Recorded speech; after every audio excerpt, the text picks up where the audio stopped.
President Donald Trump with Mexican President at G20 say, quote, "We are renegotiating NAFTA."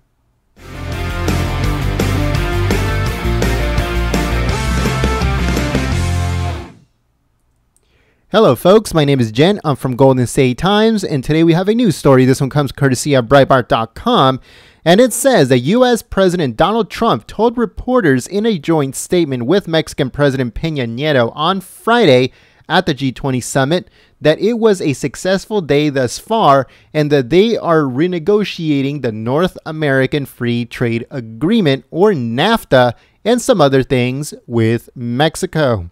President Trump said in a joint statement ahead of the bilateral meeting with Nieto, quote, "It's great to be with my friend, the president of Mexico, and we are renegotiating NAFTA and some other things with Mexico, and we'll see how it all turns out.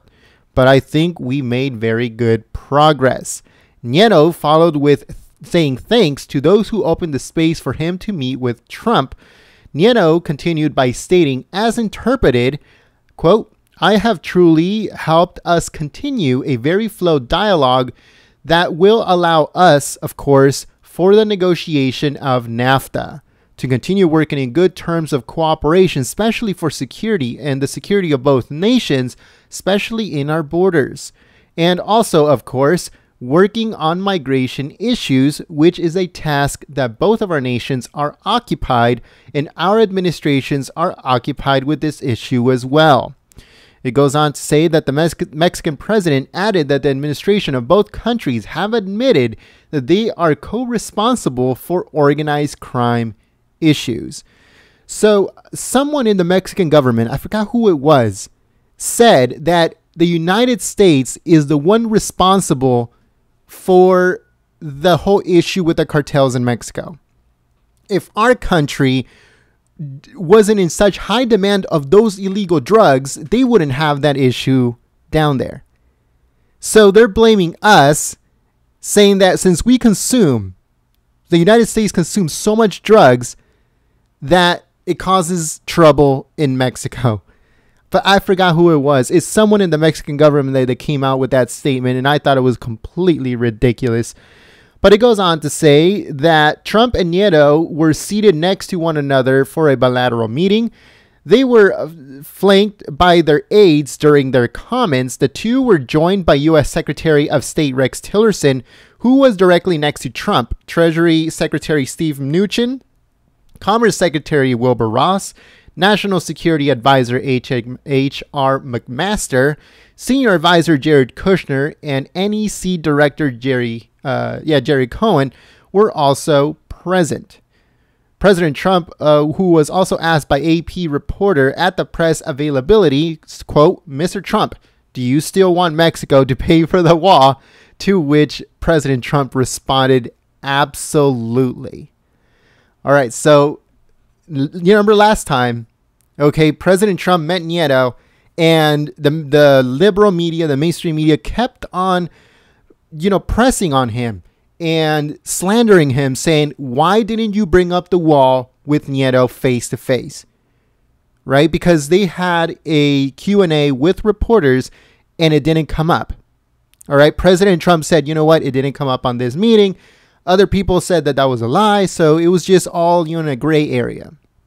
So now the mainstream media can finally shut up, because this was said to Nieto in his face when the AP reported, reporter said, "Mr. Trump, do you still want the Mexico to pay for the wall?"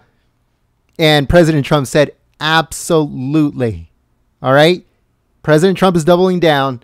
Mexico is going to definitely pay for the wall. One way or another, they're going to pay, folks. After the bilateral meeting between the two world leaders, the White House provided the following readout of their meeting. So this is a little bit of what happened in that bilateral meeting. And here we go. So it says, quote, "President Donald J. Trump met today with President Enrique Peña Nieto of Mexico during the G20 Summit in Hamburg, Germany.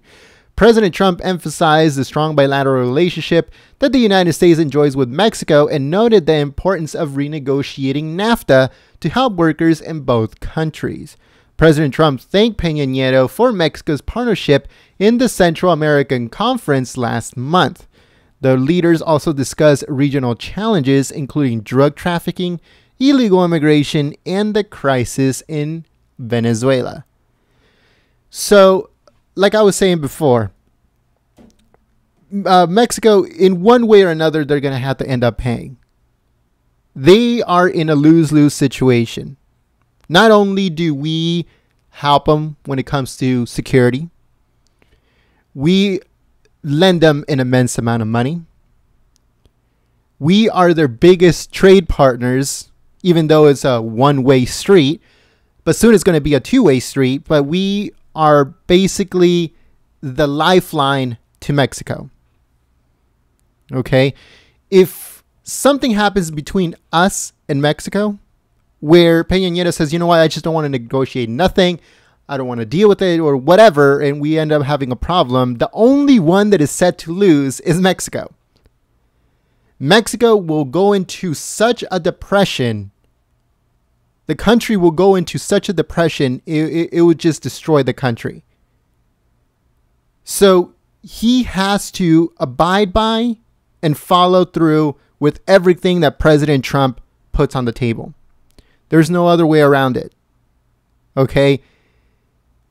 Even if Mexico tries to find another trading partner like, let's say, Canada or maybe Europe, it still won't be the same. Not even close. And the United States can always sanction Mexico. The United States can always pressure Mexico. And it's always... the Mexican president knows 100% he's in a lose-lose situation. Okay? NAFTA is definitely going to be a two-way street. NAFTA is going to be something that is going to go down as President Trump's biggest challenge, but at the same time, it's going to be something that is going to be so fruitful for his administration, and is going to be a pivotal point, and is going to be one of the biggest victories of his administration. All right, because trade between Canada and Mexico and the United States is going to be very, very crucial. All right. Once the United States brings back all the jobs, brings back all of the manufacturing, and we start exporting out to these two countries, you guys are going to see, folks, we are going to become an immense power. Not only because we're going to start to manufacture, but because countries outside of the United States will pay top dollar to get something made in the United States. Okay?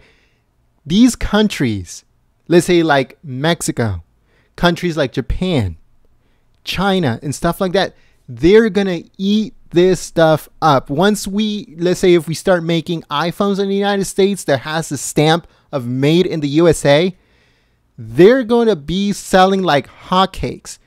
It's going to be crazy, folks. And it's only going to benefit the United States. It's only going to benefit the economy of the United States.